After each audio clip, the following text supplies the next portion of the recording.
با سلام خدمت همه عزیزان. گوهر پاک بباید که شود قابل فیض، ورنه هر سنگ و گلی لؤلؤ و مرجان نشود. شاهد آن نیست که مویی و میانی دارد، بنده طلعت آن باش که آنی دارد. آن همان حالت و کیفیتی که ناگفتنی ولی دریافتنی است. گوهر، ذات، اصل، ماهیت، فیض، هستی، دریافت و مفاهیمی از این قبیل که در ادبیات، فلسفه و عرفان ایرانی از دیرباز فراوان به آن اشاره و استناد شده، نشان دهنده کنجکاوی و اشتیاق ما به گشوده شدن رازهای هستی و پاسخی به چون و چراهای احساسی و رفتاری و در مجموع چگونگی ساختار جان و حیات آدمی است. میراث و داده‌های فراژنتیک از دیدگاه سخنران دانشمند امروز برای ما میتواند دریچه‌ای به سوی دنیای تازه و پر از شگفتی باشد که نه تنها از منظر شعر و عرفان و فلسفه که از طریق علم و آزمایش به اثبات رسیده است. دکتر مینو رسولزادگان بیولوژیست و رئیس گروه تحقیقاتی ژنتیک در سنرس در دانشکده علوم نیز هستند و موضوع سخنرانی ایشان میراث فراژنتیک است. مینو رسولزادگان متولد 30 ماه می 1953 میلادی، خرداد ماه 1332 در تهران است. در 18 سالگی پس از دریافت مدرک پایان نامه تحصیلات متوسطه در ایران در سال 1971 وارد پاریس شد و برای ادامه تحصیلات به جنوب فرانسه رفت. مینو رسولزادگان مراحل تحصیلی خود را در دانشکده علوم دانشگاه نیس یکی پس از دیگری طی کرد و پس از دریافت فوق لیسانس بیولوژی در 1977 و دیپلم انستیتو پاستور در 1979 با گذراندن تز دتا پایان نامه دولتی دکترای خود را در رشته علوم از دانشگاه نیس دریافت کرد. او با تدریس و تحقیق در رشته تحصیلی خود در این دانشگاه و مؤسسات علمی وابسته در داخل و خارج از کشور فرانسه در تمام این سالها همچنان مقیم شهر نیس است. دکتر رسولزادگان از سال 1980 با عنوان عضو وابسته، پژوهشگر و بالاخره رئیس گروه تحقیقاتی ژنتیک در سنرس، سانتر ناسیونال دو لا ریچرچ سیانتیفیک که از معتبرترین مراکز تحقیقاتی علمی است، مشغول کار بوده و با ارائه تحقیقات نوین و نتایج پژوهش‌های خود به دانش ژنتیک بعدی تازه بخشیده و آن را به اثبات رسانده است. دکتر مینو رسولزادگان در سال 2011 نشان ویژه شهر نیس را دریافت کرد و در سال 2016 نشان لژیون دونور به ایشان اعطا شد. انجمن توسعه و تجدد با افتخار به هموطن فرهیخته خود قبول شرکت ایشان را در این نشست با توجه به کمی وقت و دوری مسافت و زحمت سفر یک روزه از نیس به پاریس برای ایراد سخنرانی را بی نهایت ارج می‌گذارد و سپاسگزار ایشان است. خواهش می‌کنم. سلام به ایرانیان پاریس و اول از همه خیلی مشکله بعد از خانم آذر پژوهش با صدا و کلماتی که استفاده میکنن بعد از خانم صحبت کنن. به هر حال به خودی خودتون من میبخشین، چون من تحصیلات دانشگاهی در ایران نداشتم، همین یکم برای مشکل فارسی حرف زدن در رشته کاری و این دفعه اوله که من دارم راجع به موضوع کارم برای اجتماع توضیح میدم. اینه که یکم شاید مشکل بود، ولی اگر اشکالی برخورد کردید حتما بهم بگید که براتون توضیح بدم.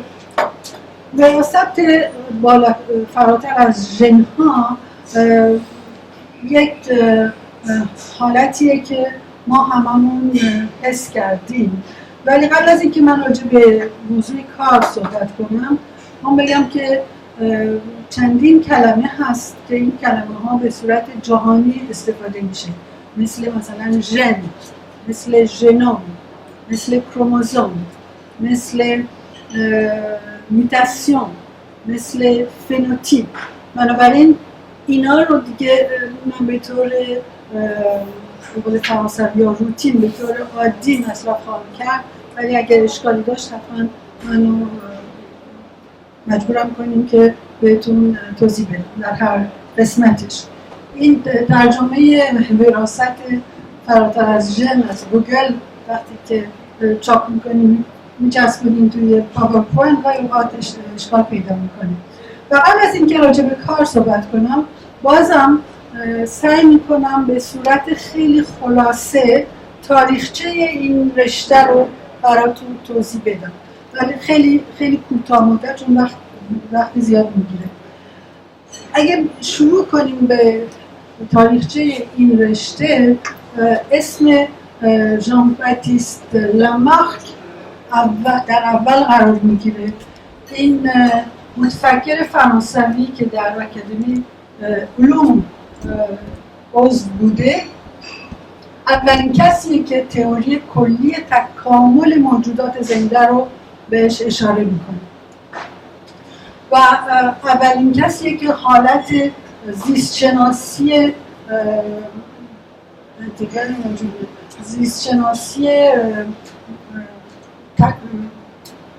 کلی رو پیشنهاد میکنه. و این از صحبتایی که میکرده تایید میکنه که گونه ها تغییر پیدا میکنن. این تغییرات منتها وقت لازم داره، به سرعت انجام نمیگیره، مدت ها طول میکشه تا این تغییرات روی یک موجود ایجاد بشه و در ضمن اگر این تغییرات بتونه به سلولای بنیادی یعنی سلولای جنینی وارد بشه، احتمالاً ممکنه انتقال پیدا کنه به نسل بعدی. و این رو بیشتر اوقات به اسم ادپتاسیون یعنی عادت به شرایط محیط بهش معروف شده و خیلی کم میشه که خیلی وقت طول میخواد که این حالتهای عادت شده بر اثر شرایط محیط زندگی روی موجودات اثر بذاره که بعد بتونه به نسل بعدی انتقال پیدا کنه. خود لامارک هیچ وقت کلمه ارث رو استفاده نکرد، یعنی که براش جالب نبود. یه کسی بود که طبیعت رو نگاه میکرد و فکر میکرد و سعی میکرد اینا رو به هم دیگه وصل بده. باید فکر کنیم که در قرن 17 هنوز علم اومد پیشرفت نکرده بود که به صورت یک میسیون، یک اجبار باشه برای انسانیت که ما الان هممون میبینیم که تو روزنامه ها تو مدرسه همه دلمون میخواد که چیزی که ناشناخته است بشناسیم. در زمان لامارک به صورت یک فیلسوفی بود، یعنی که راجبش فکر رو میکردن، خیلی هم عمیق فکر میکردن و کتاباشون اگه بخونی به خیلی چیزها اینا با این که این دانش‌هایی که ما داریم الان نداشتن، واقعا متوجه میشیم که اینا به طور عمیق فکر کردن. به هر حال این حالت این که امکان داره محیط اثر بذاره روی موجودات و این اثر بعد بتونه به نسل‌های بعدی انتقال پیدا کنه، به صورت طبیعی به وسیله فیلسوفای زمان آنتیک پیشنهاد شده بود، مثل اریستوت یا گلیله. خیلی دلم میخواد که دوباره دفعه اول کتابای رازی و یا ابو علی سینا رو دقیقاً بخونم، ببینم که آیا اونها هم در نوشته هاشون یک اشاره‌ای راجع به این تغییراتی که محیط میتونه وارد موجودات بکنه و انتقال پیدا کنه به نسل جدید. تا قرن این یک کارتونیه که براتون گذاشتم. خود لامارک هیچ وقت کلمه زرافه یا ژیراف رو استفاده نکرد. این واقعا نشونه اینه که حتی تو زمان لامارک فیک نیوز به وسیله همکارایی که یکم باهاش موافق نبودن یا روزنامه‌نگارایی که باهاش موافق نبودن این رو براش درست کردن که به صورت طنز بوده. یعنی که فکر لامارک رو گفتن که لامارک اینجور فکر میکنه که اگه یک زرافه فکر کنه که میخواد برگای درخت بالا رو بخوره، تو مغزش این پیشروی میکنه و نسل بعد میتونه یکم گردنش بلندتر بشه، در صورتی که خود لامارک هیچ وقت این کلمه رو استفاده نکرد. این واقعا یه نشانه فیک نیوز قرن 17 همه.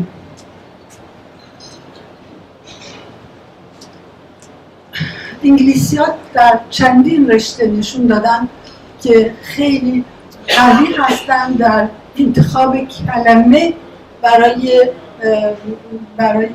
هر مسئله. کلمه سلکشن یا انتخاب یک کلمه خیلی قویه برای موجودات زنده. میتونه همه چیز رو تشریح بکنه، همه چیز رو دلیل بیاره که تو دنیا چه جور ما اینقدر تنوع تو جهان میبینیم، برای خاطر اینکه تو هر محیطی این انتخاب و این سلکسیون باعث شده که بهترین، قوی‌ترین یا زیباترین موجودات به وجود بیان. با این کتاب داروین که در سال 1859 چاپ شد، قبل از چاپ کتابش که یک کتاب که بهتون توصیه میکنم که اگه نخوندید حتما بخونید، نوشته‌هاش خیلی مدرنه، حتی تو پلاژ هم میتونید این کتاب رو بخونید، خیلی مدرنه و هم خیلی دقیق، یعنی که هیچ مسئله‌ای رو راجع بهش عقیده‌اش رو نداده اگر از نظر آزمایش قبلا تایید نشده باشه. و این اوریجین چی میشه پرسیش؟ ریشه. من با اینکه یاد گرفته بودم اما یادم منشأ گونه ها کتاب داروین قبل از اون یه مقاله چاپ میکنه با بالاکس که جوانی از خودش 20 سال کوچیک‌تر بود. این دو تا دانشمند میتونیم بگیم تونستن به این نتیجه با اینکه با هم دیگه هیچ ارتباطی نداشتن برسن، برای اینکه مسافرت میکردن، برای اینکه فسیل‌های مختلف رو جمع جور میکردن، با اینکه دنیا رو نگاه میکردن و تونستن متوجه بشن که تمام موجودات ممکنه از هم دیگه باشه، با هم دیگه بستگی داشته باشه.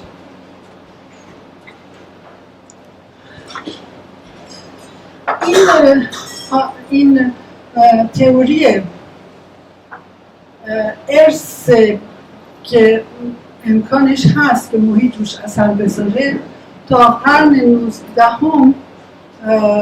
همونجور که قبلا گفتم به صورت طبیعی قابل قبول بود برای مردم عادی، برای فیلسوفا، ولی در قرن 20 بالکل رد شد، به طور قوی رد شد، یعنی که به طوری که کسی جرئت نمی‌کرد بگه که امکان این هست که محیط اثر بذاره روی موجودات. چرا؟ بر خاطر اینکه از قرن 20 به بعد دنیای علوم فرق کرد، یعنی که از فقط تفکر رسید به آزمایش دقیق. یعنی که تا اونجایی که شما نمیتونید با آزمایش دقیق نشون بدید یک موضوع وجود داره، اجازه ندارید که راجع بهش صحبت کنید. و کسایی که صحبت میکردن راجع به این تأثیر محیط روی ژن‌ها و روی ارث نسل به نسل، من نمیتونستم از نظر آزمایشی این موضوع رو توجیه بکنم. ولی در همون موقع اینم هرچند به خاطر یک آزمایش یا دانشمند آلمانی بود که دنب موش‌ها رو به صورت نسل به نسل تا 20 نسل بریده بود و میگفت که ببینید تا نسل 20 من اینو بریدم، باز این موشه دنبش طول داره و کوتاه نشده، در صورتی که این اصلا یک آزمایشی که نمیتونه محیط رو توجیه بکنه، بلکه یک دم موش یک ارگان خیلی کمپلکسیه و برای تغییرات که از محیط وارد وجودات میشه، همونجور که اول گفتم خیلی به صورت طولانی و وقت گیرا هست. این به سرعت هیچ وقت انجام شده که به سرعت یک اتفاقی بیفته، یه ژن از دست داده بشه و اگر اونقدر برای زندگی مهم نباشه اون موجود بعد بتونه خودش رو تولید بکنه، ولی خیلی کم، اتفاقش خیلی کم. در همون زمان یعنی قرن 18 و 19 یک شاخه با اینکه گرگور مندل که یک مذهبی طرفای اتریش و جمهوری چکسلواکی بود، شروع کرده بود کار کردن در یک کلیسای در همون طرفا، اسمش از برنو و بید برنو. یه شاخه جدیدی شروع شد که اینا بعداً تونستن ژنتیک رو، برانش ژنتیک رو به دنیا بشناسونن و پدر ژنتیک همه میدونید که گرگور مندله و بعدها توماس مورگان تونست کارهای مندل رو به صورت خیلی مجلل‌تر در حیوانات دیگه توصیه بده. کار مندل، سوالی که رئیس کلیسا ازش کرده بود برای دکتراش این بود که ما چی ارث میبریم و چجور. فکر کنم که این سوال خیلی سوال جالبیه و هنوز هم ما داریم دنبالش میگردیم چجور ارث میبریم و چجور. هنوز داستان تموم نشده. با اینکه مندل با آزمایشاتی که انجام داد دقیقاً نشون میده که ژنتیک چجوری انجام میشه. واقعاً با اینکه خیلی جوان بود اون موقع شروع کرد به کار کردن روی این موضوع، کاملاً میدونست دنبال چی میگرده و جزو اولین کساییه که بیولوژی رو، دیسیپلین بیولوژی رو به دقت دقیق بود. یعنی که قبلا فیزیک بود، متماتیک بود و میگفتن بیولوژی سیانس مول، علم سبک، ولی از مندل به بعد تقریبا شد علم دقیق. کاری که فکر کرده بود این بود که تونست سوا کنه مثلا اینجا گیاه‌های مثل گیاه نخود فرنگی زرد یا سبز یا لوبیای سبز یا زرد و میدید که اگه زردا رو با هم کشت بده زرد به وجود میاد، ولی اگه زرد رو با سبز قاطی بکنه میبینه که فقط سبز در میاد. این نشون میده که بعضی ژن‌ها چیز هستن، دومینانن، غالبن و بعضی جنها ضعیف هستن و به این صورت تونست توجیه بده که تو سلولای ما 2 تا کپی از هر ژن هست، با اینکه هنوز هیچ نوع دانایی از ساختمان سلول ها وجود نداشت که نشون داد که بعضی ژن ها قوی هستن و بعضی ژن ها ضعیف هستن و تونست به طور استاتیستیک رو وارد علم بیولوژی بکنه. بعد از مندل، مورگان که یک دانشمند آمریکایی بود، کاملا آزمایش‌های مندل رو قبول نکرده بود. یه آمبریولوژیست بود، یعنی یه جنین شناس بود و بعد از گیاها چون زندگی تو شهرها راحت‌تر شده بود، دنبال مدل‌هایی می‌گشتن که بتونن توی شهرها اینا روشون کار کنن و شروع کرد به کار کردن روی انسکت، روی حشره‌ها، برای اینکه این حشره‌ها کاراکتر خیلی بیشتر دارن، یعنی که میتونه رنگ چشم، اندازه چشم، فرم بال میگن یا آنتن، به هر حال تعداد کاراکتر خیلی بیشتر بود و همینجور ادامه داد. ما چه ارث میبریم و چه جور، و به وسیله همین جدا کردن این موجودات جدید، برای که اینا توی زندگی آزاد وجود ندارن، با مانیپولاسیون ژنتیک یا که با میتاژنز ژنتیک اینا رو میتونن تو دنیا به وجود بیارن، تونست برای دفعه اول کارتوگرافی کروموزوم ها رو ارائه بده و نشون بده که کدوم ژن باعث میشه که یه حشره چشمش کوچیک باشه، کدوم ژن باعث میشه که یک حشره آنتنش کوتاه باشه یا بلند باشه. به این صورت این کارتوگرافی رو روی حشره دروزوفیل که یه دونه مگس هیمیوست، اینا رو به صورت کامل و خیلی پروفشنال ارائه داد و الان کارتوگرافی که روی انسان ها به طور کامل وجود داره. بعداً راجبش یه صحبت میکنم. باید بدونیم که تغییر یا موتاسیون روی ژنوم این خیلی ثابته، یعنی وقتی که یک اتفاقی حادثه‌ای بیفته، یه قسمتی از ژنوم ما بشکنه یا یه مقدارش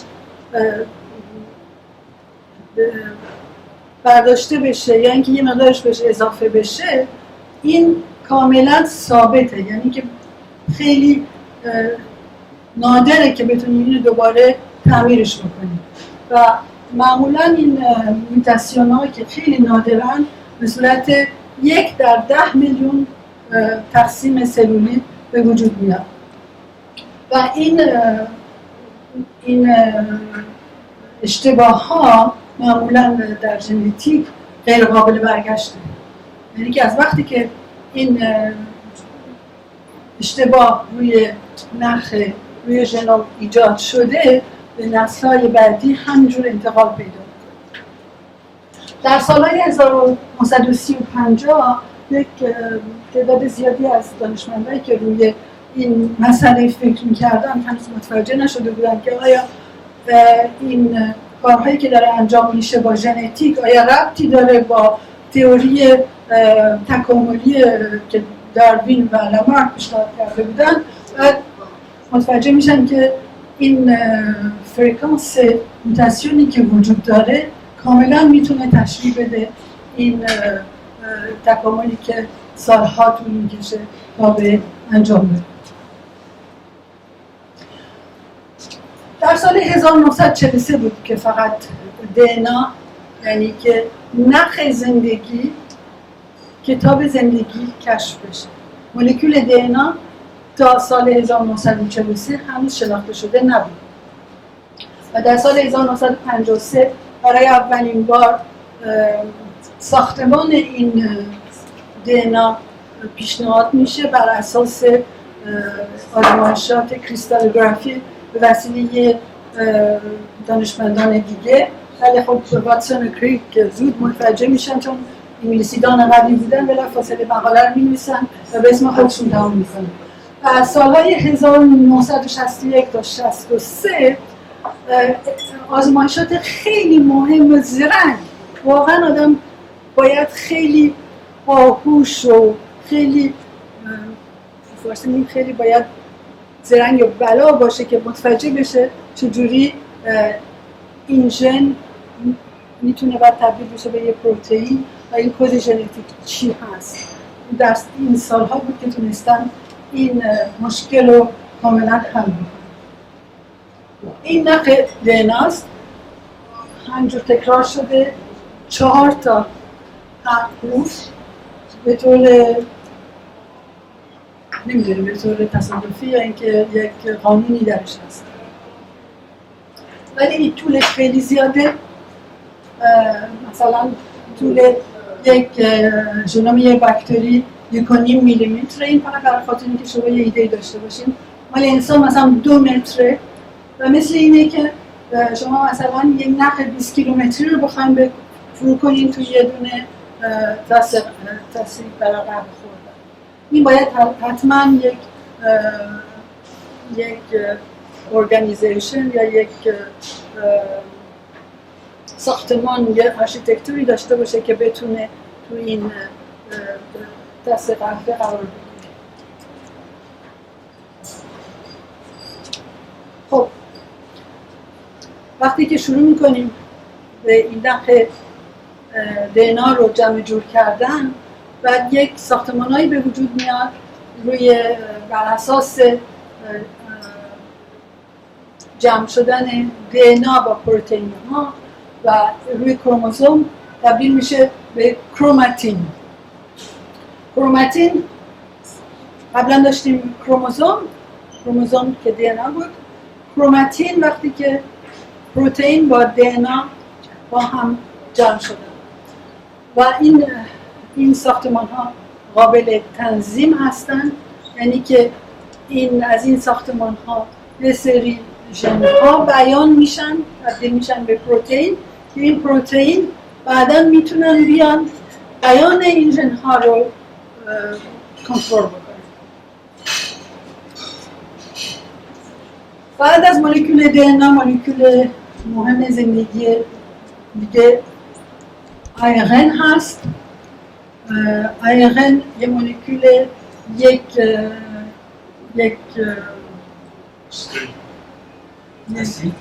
سلول، نه فقط یه نخه، در صورتی که دینا 2 نخه بود.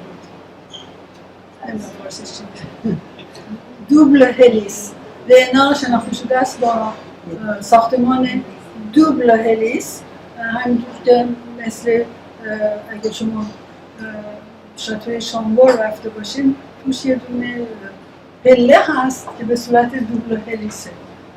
مولکول دینا به صورت دوبل هلیسه، یعنی که عین خودش رو داره، یعنی عین خودش تو آینه، نه اینکه درست عین هم باشن. در صورتی که مولکول آیرن یه مولکول تک نوکلئوتیدیه و این میتونه هم خیلی طولانی باشه و هم خیلی کوتاه، در صورتی که مولکول دینا خیلی طولانی بود.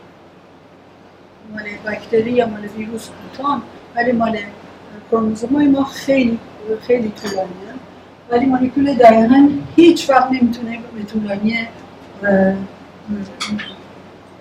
نخهای دینا باشه. ولی آیرن پیشنهاد شده مثل یک مولکول اول زندگی، یعنی وقتی که زندگی شروع شده با آیرن شروع شده و اینا تئوری‌های مختلف روش هست، ولی فکر نمی‌کنم کسی هنوز واقعا بدون موضوع چیه. و این ARN میتونه روی خودش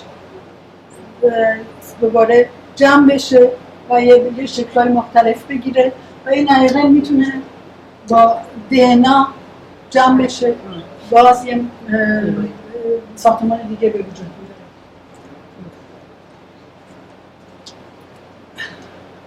گفتم که ژنوم ما خیلی ثبات داره، خیلی قویه، به این صورت تا به راحتی تغییر پیدا نمی‌کنه، ولی ویروس ها میتونن وارد سلولای ما بشن. وقتی ویروس وارد سلول بشه میتونه بره روی ژنوم و یه قسمتش رو بشکنه و ویروس خارجی وارد ژنوم ما بشه. وقتی این ویروس وارد ژنوم میشه، نه تنها یک اطلاعات جدید وارد سلول میشه، بلکه وقتی که اون جایی که نشسته وارد شده میتونه یه ژن رو بشکنه، یه ژنی که یک شغل مهمی داشته اون رو بشکنه. بنابراین باعث تغییرات ژنتیکی میشه. این توی در دوره تکامل مثال‌های زیادی هست که ویروس ها وارد ژن‌های مهم شدن و باعث موتاسیون و تغییرات فنوتیپی شدن. یکی دیگه از عاملای بی‌ثباتی ژنوم ویروس‌های داخلی هستند. این ویروس‌های داخلی رو به اسم ترانسپوزون الیمنت شناخته شدن.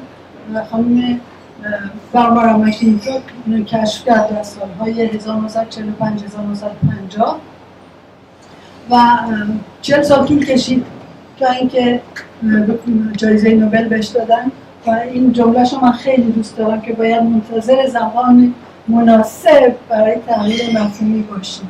این نه تنها برای ژن‌ها و برای بیولوژی واقعیت داره، بلکه برای همه مسائل‌ها میتونه واقعیت داشته باشه.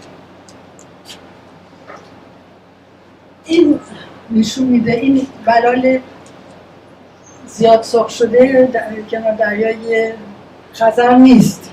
این بلالیه که بهش مواد شیمیایی تزریق کردن و تمام این دونه ها تبدیل شدن، از نظر ژنتیکی تغییر کردن و تبدیل شدن به یک بلال دیگه و این نشون میده که با این مواد شیمیایی که خانم مکینتوش استفاده کرده بود، این المان‌های ترانسپوزار به صورت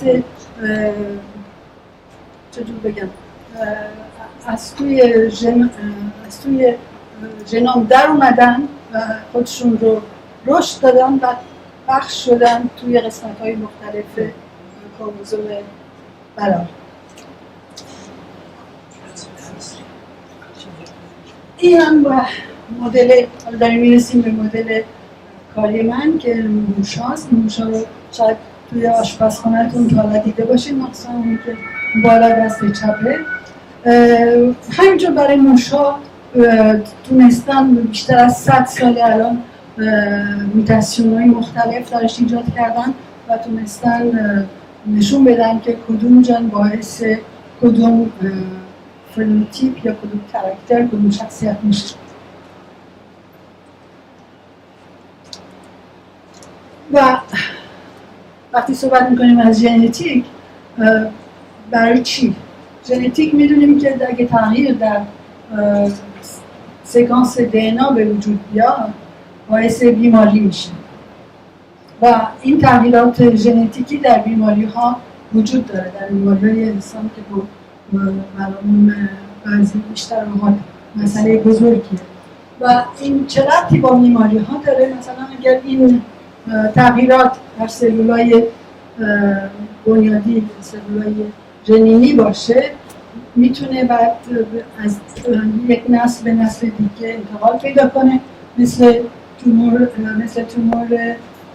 کلیه با ژن WT1 ویلم که تغییر پیدا کرده، یا تومور رتینوبلاستوم که یه تومور چشم مال بچه است که یک میوتاسیون شناخته شده است. اگه توی خانواده این میوتاسیون وجود داشته باشه شانس 50% هست که این میوتاسیون به بچه‌ها انتقال پیدا کنه. ولی ژنتیک فقط میتونه 5% بیماری ها رو تشریح کنه. 95% هنوز دترمینان ژنتیک پیدا نشده، یعنی که هیچ نوع تغییری رو ژنوم پیدا نکردن که بتونه توضیح بده چرا این بیماری در یک انسان به وجود اومده.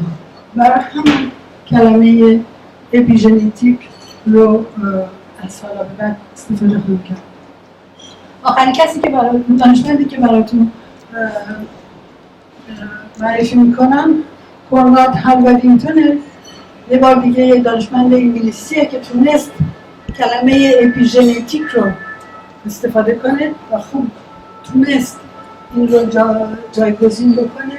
الان فکر میکنم کلمه اپیژنتیک توی خیلی از مقاله های علمی استفاده شده. شاید هم یه روزی بیاد توی کرم ها و یا توی مواد غذایی کلمه اپیژنتیک. کنراد یه آمبریولوژیست بود، یه جنین شناس بود و در زمان ژنتیک بود. ژنتیک هم خوب وارد بود و چون دنیای ژنتیک و دنیای آمبریولوژی با هم زیاد حرف نمی‌زدن، چون این از دو دیسیپلین اومده بود، فکر کنم خوب متوجه شد که یک سلول تخم وقتی که رشد میکنه این ژنتیکش توی همه سلول‌ها یکیه. یعنی که وقتی که این تخم رشد میکنه ما سلول مغز، سلول قلب، سلول کلیه، سلول مو، سلول پا، همه ژنتیکشون یکیه. ولی این سلول از اول که شروع شده بس چجور تغییر کرده به همه این سلولایی که اینقدر با هم فرق دارن. این نقشه‌ای که نشون داده کنراد میگه که این سلولی که داره این طبقه رو پایین میاد که سلول قلب بده، سلول مغز بده، سلول پا بده، این همجور که داره پایین میاد یواش یواش یه تغییراتی ایجاد میکنه، میتونه چند راه رو بگیره. همون سلول خودش رو یواش یواش تغییر میده با مودیفیکاسیون اپیژنتیک برای اینکه بتونه یک موجود رو به وجود بیاره. خب الان ما تو دوره ژنومیک زندگی میکنیم. از سال 2000 تونستیم اندازه دقیق تمام این نخهای دینا رو متوجه بشیم و بدونیم که تمام این دینا یگانه هستن. توی همه موجودات روی زمین هممون دینا داریم و از ویروس گرفته تا انسان و اولین سکانس ژنومیک مال انسان در سالهای 2000 چاپ شد. رمز ژنوم انسان و بیل کلینتون پیشگویی کرده بود که وقتی که ما تونستیم این ژنوم رو بخونیم تمام مشکلات بیماری های انسان ها رو ما میتونیم متوجه بشیم و میتونیم کمک بکنیم برای بهبود بیماری ها. ولی نمیخوام بهتون یه میساج پسیمیست بدم، مایوسانه بدم، ولی خوشبختانه خیلی پیچیده‌تر از اینه که ما فکر میکنیم. بنابراین برای نسل‌های آینده باید بیشتر بیولوژیست و ژنتیسیان به دنیا ارائه بدیم که بتونیم این موضوع رو متوجه بشیم. همونطور که گفتم یکتایی زندگی در جهان با سکانس دینا تونست واقعا نشون بده که داروین و دانشمندان زمان داروین خوب متوجه شده بودن که هممون از یک جنس هستیم.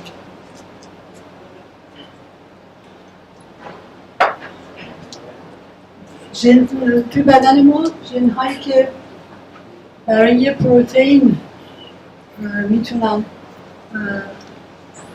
اطلاعات داشته باشن فقط 3%. یعنی 97% نمیدونیم هنوز کارش چیه. یعنی تا حالا ما فقط 3% ژن ها رو، قسمت دی‌ان رو متوجه شدیم که کارشون چیه. 97%ش مونده. سالها فکر می‌کردن که این مقدار دی‌ان که توش ژن پیدا نمیشه یک آشغالایی که از زمان تکاملی مونده توی هسته‌های ما، در صورتی که این کاملا اشتباه است. هر نوکلئوتیدی که وجود داره توی سلولای ما یک شغلی داره، یک کاری داره. اگر غیر قابل مصرف باشه حتما حذف میشه، از بین میره در دوران تکامل. یه سری سکانس ها هست که برای ساختمان کروموزوم‌های ما لازمه، مثل سانترومر، انتهای کروموزوم‌های ما احتیاج دارن که اینا محفوظ بشن که بهش میگن تلومر. داستان دیگه‌ای داره برای تعریفش. یه سری سکانس هایی هست به اسم دی‌ان ساتلیت، هنوز دقیقا نمیدونیم به کارشون چیه، ولی فعلا پلیس میتونه با آنالیز این سکانس های ساتلیت متوجه بشه آیا کی به کی تجاوز کرده، کی رو کشته، با آنالیز دی‌ان، برای اینکه برای هر کس این سکانس ها اختصاصی. بعدش سنتز آیخن. تمام ژنوم ترانسکریپت شده آن آیخن، یعنی که توی سلولای ما البته دی‌ان هست یک کپی، ولی از آیخن هزاران کپی و تقریبا تمام ژنوم بیان شده. و این ها یه مقدارشون 3%شون رو گفتم برای پروتئین ها مصرف میشن، بقیه‌اش فقط برای کنترل این دنیای اسید نوکلئیک هست. نمیدونیم هنوز چجوری این ها با هم دیگه گفتگو دارن و با هم دیگه ارتباط برقرار میکنه. اینا رو به اسم RNA نوکلئون میشناسیم. وقتم گذشته؟ نه خیلی فرق. روی کروموزوم‌های ما یه مقدار زیادی از قسمت‌های کروموزوم هست که ممکنه خاموش بشه، یعنی بیان نشه از یک سلول به یک سلول دیگه. مثلا اینجا براتون مسئله کروموزوم X گذاشتم، چون میدونیم آقایون فقط یک کروموزوم X دارن و خانم‌ها 2 کروموزوم X. برای اینکه تکامل بتونه کنترل بکنه پیشرفت کروموزوم X رو، پیش خانم‌ها یک کروموزوم X تقریباً 90% کروموزوم X خاموش میشه توی همه سلول‌ها و اگر روشن بشه باعث بیماری میشه.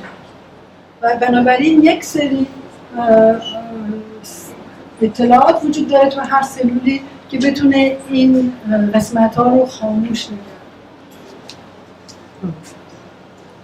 که بهش میگن سایلنسینگ. خب از این به بعد فکر کنم داریم وارد تماما سوژه کار من میشیم. اپیدمیولوژی روی انسان از سالهاست پیشنهاد میکنه که امکان یک ارث اپیژنتیک وجود داشته باشه، ولی از نظر آزمایشی تا حالا نتونسته بودن این رو به ثبات برسونن.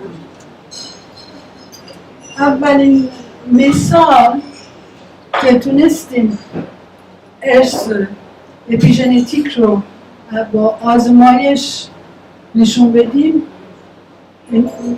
مثال این موش‌های با میوتاسیون کیت هست که در آزمایشگاه من در نیس ما اینا رو توسعه دادیم. یعنی قبلا ارثیه اپیژنتیک روی گیاها صحبت زیادی شده بود، ولی به این صورت دفعه اول بود که روی ممیفر پستانداران تونستیم ما این رو با آزمایش دقیق به روز بیاریم. این موش مثل همه جنایی که ما داریم 2 کپی ژن کیت داره توی همه سلولاش. 1 کپی طبیعی، 1 کپی شکسته شده وسطش، بنابراین یکیش خاموشه یکیش کار میکنه. این ژن کیت یکی از ژن‌های خیلی مهمه که برای رشد سلولای استم سلز درستش رو نمیدونم سلول بنیانی مرسی سلولای بنیانی خیلی مهمه. یعنی که اگه این ژن کیت نباشه مقدار سلولای بنیانی توی بیشتر ارگان‌های بدن کم میشه و در همینی که این موشا دومشون سفیده و نوک پاشون سفید میمونه چون سلولای پیگمنتاسیون برای ملانوسیت، سلولای بنیانی ملانوسیت نتونسته برسه به این قسمت موشا. موشای خیلی قشنگه وقتی که توی قفس نگاه میکنین میتونین این موش رو که دوم سفید داره در بیارین، آنالیز بکنین، میبینین که یه ژن ناقص کیت داره و یه ژن طبیعی. حالا اگه قانون مندل یادتون باشه، وقتی که این موشی که بهش میگن هتروزیگوت، یعنی یک کپی ناقص داره یک کپی سالم، با یه موشی که 2 تا کپی سالم داره، حالا اشتباهه 2 کپی سالم داره، وقتی که با هم تکامل میدیم نتیجهش بچه هاشون 50% حتما هتروزیگوت میشن، یعنی یک کپی سالم یک کپی ناقص دارن و 50% سالم، هر 2 کپی سالم. ولی در این آزمایش ما متوجه شدیم که 45% این موشا با این که ژنومیک سالم 2 کپی کیت داشتن، فنوتیپ پدر مادر با دوم سفید رو به ارث بردن و این با آنالیزهای مولکولی متوجه شدیم که فقط پدر مادر ژن ناقص دارن ولی بچه‌ها هیچ کدوم ژن ناقص نداشتن و همشون 2 کپی ژن سالم داشتن، ولی به صورتی فنوتیپ پدر مادر رو تقلید میکنن. حالا این به چه شکلی این تقلید به وجود میاد؟ رمز این آزمایش این بوده که ما فکر کردیم که این موشی که انتقال میده یه اطلاعاتی به نسل بعدی، در صورتی که دیناش سالمه، پس ممکنه که RNAی که انتقال پیدا میکنه از یه نسل به نسل بعد ممکنه تغییر پیدا کنه. بنابراین RNAی که از این موش‌های ناقص گرفتیم، یعنی هتروزیگوت گرفتیم و توی تخم یه موش سالم تزریق کردیم، ببینیم که این موش‌های با دوم سفید به دنیا میاد و این موش‌ها رو اسمشون رو گذاشتن پاهامیتون، یعنی که شبیه یک میوتاسیون هستن ولی کاملا تغییر ژنتیکی پیدا نکردن. وقتی که مقاله رو چاپ کردیم در نیچر، خیلی سر و صدا کرد، روزنامه‌های دنیا همه تلفن میکردن سعی میکردن متوجه بشن. حتی اکونومیست یه مقاله نوشت راجع به این موضوع، نمیدونم از نظر اکونومی چه امتیازی براشون داشت. به هر حال مجله لیبراسیون همیشه خیلی قویان برای تیترای چشمگیر به سوری و کاراکتر سونژن بگم که خیلی جالب پیدا کرده بود و یکی دیگه مجله نیویورک تایمز بود که مقاله‌اش خیلی جالب.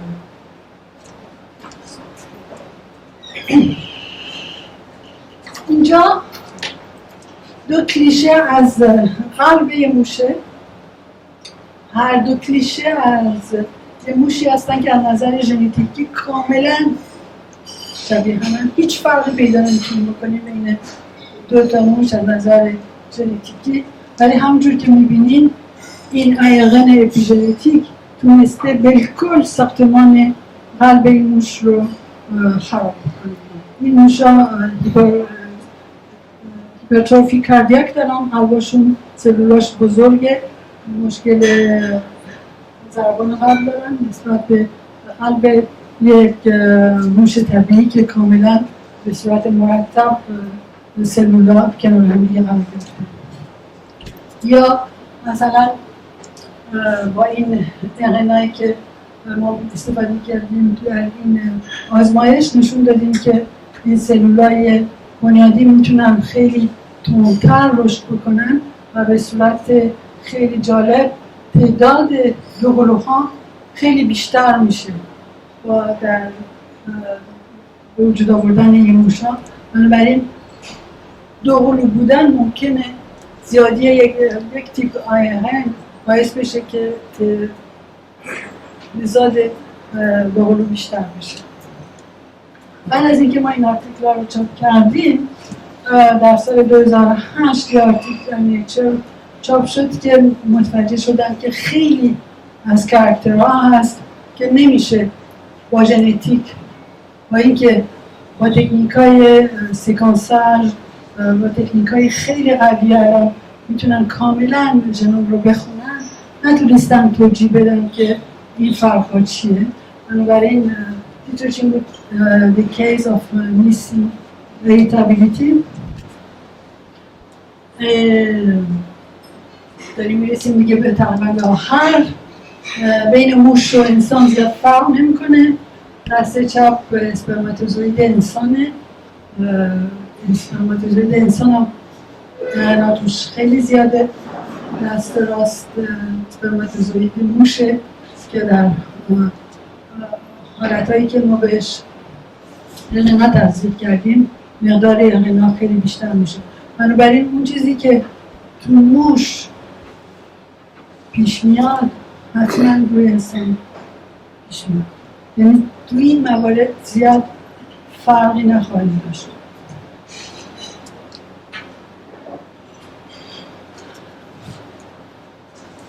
در اواخر جنگ جهانی دوم آلمانی ها تقریبا یه قسمتی از پولند رو تحت قحطی خیلی مهمی گذاشتن. بعد از اونجایی که این کشورهای شمالی خوب بیمارانشون رو تحت نظر قرار میدن، متوجه شدن که این خانواده هایی که تحت این قحطی قرار گرفته بودن به صورت خیلی زیاد بیماری های تغذیه‌ای و بیماری های مختلف در این خانواده ها به وجود میاد و این سندروم تغذیه که خودمون هم حتی میتونیم با چشم ببینیم، کسایی که تغذیه خیلی غنی در مواد چربی یا قندی دارن میتونن در عرض زندگی وزن زیاد اضافه داشته باشن. بعد از اینکه یه مقداری وزن اضافه کردن بعد از مدت‌ها اون وقت میتونن تبدیل بشن به بیماریایی مثل دیابت تیپ 2 که این دیابت تیپ 2 تیپ دوم یک نوع بیماریه که بدن دیگه جواب نمیده به انسولین که بتونه مقدار قند خون رو تنظیم بکنه. بنابراین مقدار قند خون همیشه بالا میمونه و این زیاد خوب نیست برای زندگی طبیعی. کاری که ما کردیم این بود که اینا همه شناخته شده بود مدل‌های حیوانی و انسانی، ولی مولکولی که باعث این تغییرات میشه شناخته شده نبود. اما پیشنهاد کردیم که RNA که در این تیپ بیماری ها تو سلول‌ها ایجاد میشه ممکنه یک RNA که باعث بشه که تغییرات اپیژنتیک در سلول‌ها به وجود بیاد. و برای نشون دادن این عقیده، این تئوری خیلی آزمایش ساده‌ای پیشنهاد میکنیم اینه که یه موشه که آزمایشگاهی رو اگه تحت غذای خیلی غنی بذاریم، بعد از این مدتی این موش شروع میکنه به چاق شدن. ولی اگه این موش که چاق شده بعد از مدتی دیابتیک شده، این رو با یه موشه که با تغذیه طبیعی نرمال داشته، اینو با هم کراس بدیم، متوجه میشیم که این شخصیت، این کاراکتر به نسل بعدی انتقال پیدا میکنه. حالا سوال بعدی این بوده که حالا ما این موشی که اینجا چاق شده و دیابت داره، اگه اینو بگیریم و تزریق بکنیم توی هسته یه موش طبیعی، آیا اون تبدیل میشه به یک موش دیابتیک؟ جواب به این سوال مسئله. و تستایی که قبلا بهتون گفتم، ما میتونیم موش‌ها رو توی آزمایشگاه به راحتی دنبال کنیم برای وزن یا برای تستایی که بهش میگن گلوکوز تولرانس تست یا انسولین تولرانس تست. این موش‌های طبیعی خیلی کم جواب میدن به انسولین، در صورتی که موش‌های چاق و دیابتیک تقریبا هستن مقاوم شدن نسبت به انسولین. و موش‌هایی که تزریق شدن با RNA موش‌های چاق دوباره این فنوتیپ رو در نسل بعدی نشون میدن، یعنی که به گلوکوز خیلی زود جواب میدن و به انسولین کاملا رزیستان شد. با این حرف کارم تموم میشه امروز. این اگر برای کسایی که تا الان نیست رفتن، حتما پارک باغ‌برز رو بیاین دیدار کنین. این پارک مال یک پرنس روس بود در اوایل نسل قبل که یکی از فامیلای ملکه ویکتوریا بود، روسی بود و بهش میگفتن پادشاه خط آهن و خط آهن روسیه و این پارک رو خریده بود و توش این شاتو و اپرای اولین اپرای نیست به وسیله این پرنس در این پارک ساخته شده بود. و به هر حال من در مدت 40 ساله که تو نیست زندگی میکنم و هر روز میرم سر کار توی بهشت و هیچ فکر نمیکنم که دارم کار میکنم، مثل که دارم هر روز خودم تفریح میکنم. خیلی ممنون.